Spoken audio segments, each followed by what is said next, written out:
जूनागढ़ जिले के वंथली शहर में परिश्रम एजुकेशन एंड चैरिटेबल ट्रस्ट के सहयोग से इस साल एग्ज़ाम में जो अच्छे टकावारी से सक्सेस हुए हैं ऐसे मुस्लिम सुपरस्टार बच्चों का इनाम वितरण का कार्यक्रम रखा गया था, जिसमें कई पॉलिटिकल लोग, सीनियर पत्रकार और काफ़ी वंथली शहर के लोग हाजिर रहे थे। ये प्रोग्राम में बेहतरीन भाषण सामाजिक, राजकीय और शैक्षणिक विभागों से जुड़े शहनाज बाबी ने दिया है। डॉक्टर शहनाज बाबी को पहले सुनिए। भाइयों के लिए अब ज्यादा से ज्यादा महंगी शादियां, डीजे, नाच, गाना, ये वो सब कुछ छोड़कर ज्यादा से ज्यादा प्राइमरी स्कूल, हाई स्कूल, कॉलेजों का निर्माण करना पड़ेगा।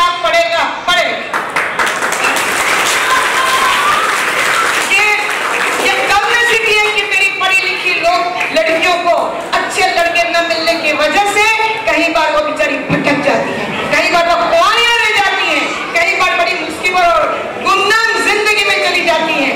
लेकिन मैं समझती हूँ कि उन लड़कियों के काबिल बनने के लिए भी हमारे बच्चों को और लड़कों को काबिल बनना पड़ेगा। मैंने ऐसी भी लड़कियां देखी है, एक लड़की MSc पास थी, लड़का बहुत कम पढ़ा था, 12वीं पास था, लेकिन बहुत अच्छा बिजनेस और बहुत अच्छा उसका दिमाग था। वो लड़की ने खुशी खुशी शादी की क्योंकि उसने अपने हिसाब से वो आगे बढ़ा था। तो मैं समझती हूँ कि हमें रोजी और रोटी कपड़ा और मकान तीनों की जरूरत है। साथ साथ में हमारी तरबियत यानी हमारा रहन सहन, खाना पीना, ये भी जरूरी है। और मैं आप सबको हाथ जोड़ के कहती हूँ कि कुरान शरीफ का तर्जुमा पढ़िए। अगर आपने तर्जुमा नहीं पढ़ा तो खुदा ताला के हुक्म को आप समझ नहीं सकेंगे। इसलिए हम छोटे से थे तब से लेकर अभी तक हमेशा हम पढ़ते रहते हैं।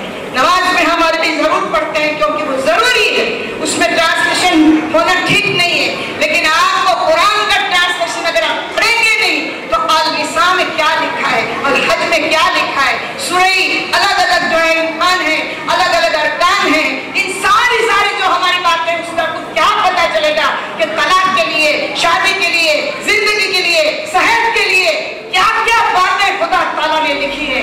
वो तो सब अल्लाह चाहे तो अल्लाह को जानता ही है, हमको जानना जरूरी। इसलिए ये भी आप कीजिए और बच्चों को प्यार मोहब्बत से पढ़ाइए, आगे बढ़ाइए। अगर वो शान तक पढ़ने में है तो थोड़े कम खा के भी, मेहनत करके भी आगे बढ़िए। इंशाअल्लाह तरक्की के रास्ते खुल जाएंगे। आप लोगों ने हमको बुलाया, मौका दिया, बहुत बहुत शुक्रिया। खुदा मोहम्मद फैज।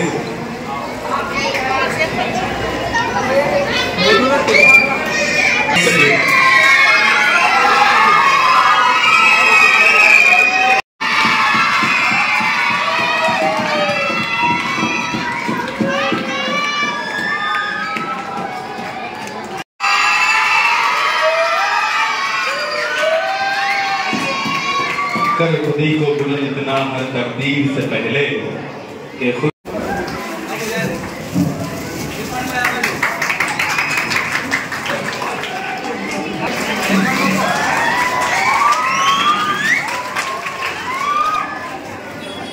जेठवा सरहान इलियास भाई।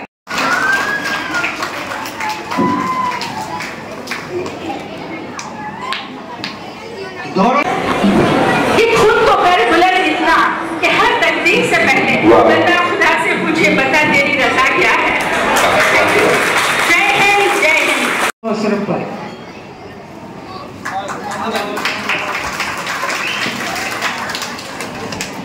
दामर अबरार। कोशिश बात की होगी कि आज इस मजलिस में जितने भी मेरे भाई मेरी बहनें आई है, इस बात का अहद लेकर उठे, इस बात को तय करके उठे कि आज ये इस्लामी साल का आखिरी दिन है।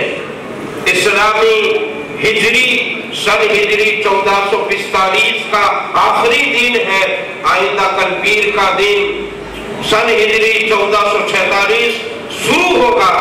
आज के आखिरी दिन में हम हमारी सारी गलतियों को, कोताहियों को, गफलतों को, सुस्तियों को इसी जगह दफन कर कर जाएंगे और आज कल सुबह हमारे घर का एक नया सूरज उगेगा। वो इंशाअल्लाह इस इरादे के साथ जाइए। मैं चाहता हूं जैसे आप लोग मुझे स्टेज पर माइक लेकर देख रहे हैं, आइंदा सालों में आपका बेटा भी इस तरीके से माइक लेकर आपके सामने खड़ा हो। आपके बेटे के लिए स्टेज की कुर्सियां तैयार हो, आपके बेटे का वेलकम किया जाए। मैं ये चाहता हूँ, इसके लिए अपने समाज को कहता हूँ, बेदार हो जाइए, अपने बच्चों को बेहतरीन इंसान बनाइए। अल्लाह रब्बुल इज्जत की बारगाह में दुआ करता हूँ, जितनी बातें मैंने कही है सबसे पहले अल्लाह मुझे अपनी औलाद के लिए अमल करने की तौफीक अता फरमाए और हम तमाम को कहीं सुनी बातों पर अमल करने की तौफीक अता फरमाए। आखिर में इरफान भाई का खुसूसी तौर पर शुक्रिया अदा करता हूँ, मुझे यहाँ आने की दावत भी दी और खुसूसी तौर पर मुझे बात करने का मौका भी दिया। अल्लाह रब्बुल इज्जत इरफान भाई की उम्र में खूब बरकतें अता फरमाए, उनके कामों में, इनके हौसलों में अल्लाह खूब बरकतें अता फरमाए। अल्लाह रब्बुल इज्जत आज की मजलिस को कबूल फरमाए। आमीन या रब्बल आलमीन बिरहमतिक या अरहमर राहिमीन।